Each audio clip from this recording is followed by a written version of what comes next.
ನೋಡಿ, ಆಗ್ಲೇ ನಾನು ಒಂದು ವಿಡಿಯೋದಲ್ಲಿ ನಿಮಗೆ ತಿಳಿಸ್ಕೊಡ್ತಾ ಇದ್ದೆ, ಸೋಮವಾರ ದೆಹಲಿಗೆ ಹೋಗ್ತಾರೆ ಡಿ ಕೆ ಶಿವಕುಮಾರ್ ಅವರು. ಸಂಪುಟ ವಿಸ್ತರಣೆ ಶೀಘ್ರದಲ್ಲೇ ಆಗುತ್ತೆ. 15ನೇ ತಾರೀಕು ಡಿ ಕೆ ಶಿವಕುಮಾರ್ ಅವರ ಸಂಪುಟಕ್ಕೆ 20 ಜನ ನೂತನ ಸಚಿವರುಗಳ ಸೇರ್ಪಡೆಯಾಗುತ್ತೆ. 15ನೇ ತಾರೀಕು ಅವರು ಪ್ರಮಾಣ ವಚನ ಸ್ವೀಕಾರ ಮಾಡ್ತಾರೆ. ಕೊನೆಗೂ ಕೂಡ ಮುಹೂರ್ತ ಫಿಕ್ಸ್ ಆಗಿದೆ. ಆಷಾಢ ಮಾಸ 14ರಿಂದ ಆರಂಭ. ಆಷಾಢ ಮಾಸದಲ್ಲೇ ಹೊಸ ಸಚಿವರು ಡಿ ಕೆ ಶಿವಕುಮಾರ್ ಅವರ ಸಂಪುಟಕ್ಕೆ ಸೇರ್ಪಡೆಯಾಗ್ತಾರೆ. ಆಗಲೇ ಅವರು ಪ್ರಮಾಣ ವಚನವನ್ನ ಸ್ವೀಕಾರ ಮಾಡ್ತಾರೆ. ಅಂತಿಮ ಪಟ್ಟಿ ಕೂಡ ಸಿದ್ಧ ಆಗಿದೆ. ಡಿ ಕೆ ಶಿವಕುಮಾರ್ ಅವರು ಕೂಡ ಅಂತಿಮ ಪಟ್ಟಿ ರೆಡಿ ಮಾಡಿದ್ದಾರೆ. ಸಿದ್ದರಾಮಯ್ಯ ಅವರು ಕೂಡ ಪಟ್ಟಿ ರೆಡಿ ಆಗಿದೆ. ಅದನ್ನ ರಾಹುಲ್ ಗಾಂಧಿ ಅವರು ನೋಡಿ ಫೈನಲ್ ಮಾಡೋದು ಒಂದೇ ಬಾಕಿ ಆಗಿದೆ.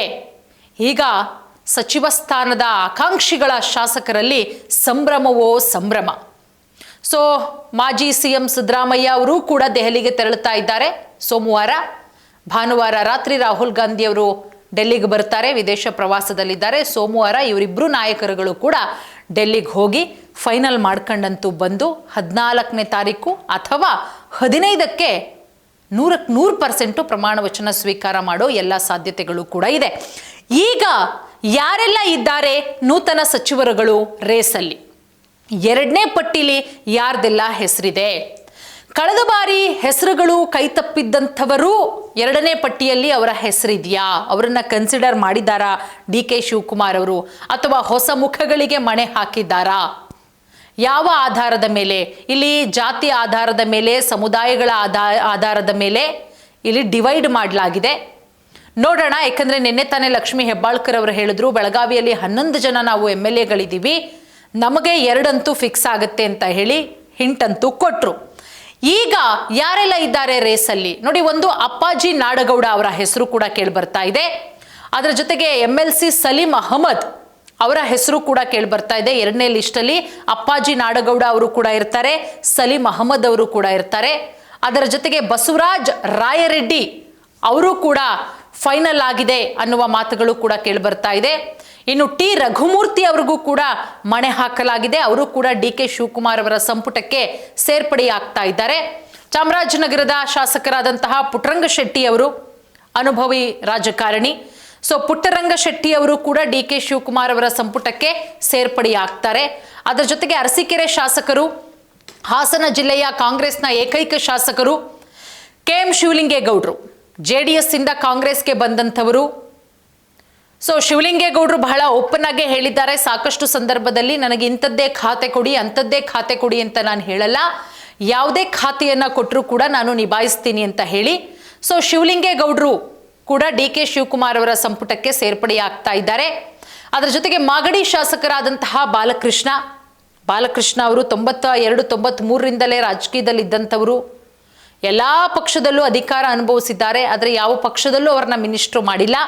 ಬಟ್ ಡಿ ಕೆ ಶಿವಕುಮಾರ್ ಅವರ ಸಂಪುಟದಲ್ಲಿ ಮಿನಿಸ್ಟರ್ ಆಗ್ತಾರೆ ಅಂತಲೂ ಕೂಡ ಹೇಳಲಾಗ್ತಾ ಇದೆ. ನೋಡೋಣ. ಬಿಡದಿ ಟೌನ್ಶಿಪ್ ವಿಚಾರಕ್ಕೆ ಸಿಕ್ಕಾಪಟ್ಟೆ ಚರ್ಚೆ ಸುದ್ದಿಯಲ್ಲಿದ್ದಾರೆ ಬಾಲಕೃಷ್ಣ ಅವರು. ಅದರ ಜೊತೆಗೆ ಅಜಯ್ ಸಿಂಗ್, ಬೇಳೂರು ಗೋಪಾಲಕೃಷ್ಣ ಅವರ ಹೆಸರು ಕೂಡ ಕೇಳಿಬಂದಿದೆ. ರಿಜ್ವಾನ್ ಹರ್ಷದ್ ಅವರ ಹೆಸರು ಕೂಡ ಕೇಳಿಬಂದಿದೆ.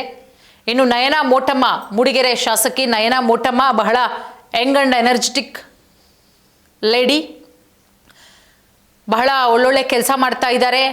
ಅದರ ಜೊತೆಗೆ ವಿದ್ಯಾವಂತೆ. ಡಿ ಕೆ ಶಿವಕುಮಾರ್ ಅವರ ಕೃಪಕಟಾಕ್ಷ ಏನಾದರೂ ನಯನಾ ಮೋಟಮ್ಮ ಅವರ ಮೇಲೆ ಬಿದ್ದರೆ ಖಂಡಿತ ನಯನಾ ಮೋಟಮ್ಮ ಅವರು ಕೂಡ ಮಿನಿಸ್ಟರ್ ಆಗೋದ್ರಲ್ಲಿ ಡೌಟ್ ಇಲ್ಲ. ಅವರ ಹೆಸರು ಕೂಡ ಬಹಳಷ್ಟು ಕೇಳಿ ಬರ್ತಾ ಇದೆ. ಡಿ ಕೆ ಶಿವಕುಮಾರ್ ಅವರು ಬೆನ್ತಟ್ಟಿ ಪ್ರೋತ್ಸಾಹಿಸ್ತಾ ಇದ್ದಾರೆ, ಒಳ್ಳೆ ಕೆಲಸ ಮಾಡ್ತಾ ಇದೆಯಾ ಮಾಡು ಅಂತ ಹೇಳಿ. ಸೊ ನಯನಾ ಮೋಟಮ್ಮ ಅವರ ಪುತ್ರಿ. ಅದರ ಜೊತೆಗೆ AS ಪೊನ್ನಣ್ಣ ಅವರು ಕೂಡ ಡಿ ಕೆ ಕ್ಯಾಬಿನೆಟ್ಗೆ ಸೇರ್ಪಡೆಯಾಗ್ತಾ ಇದ್ದಾರೆ.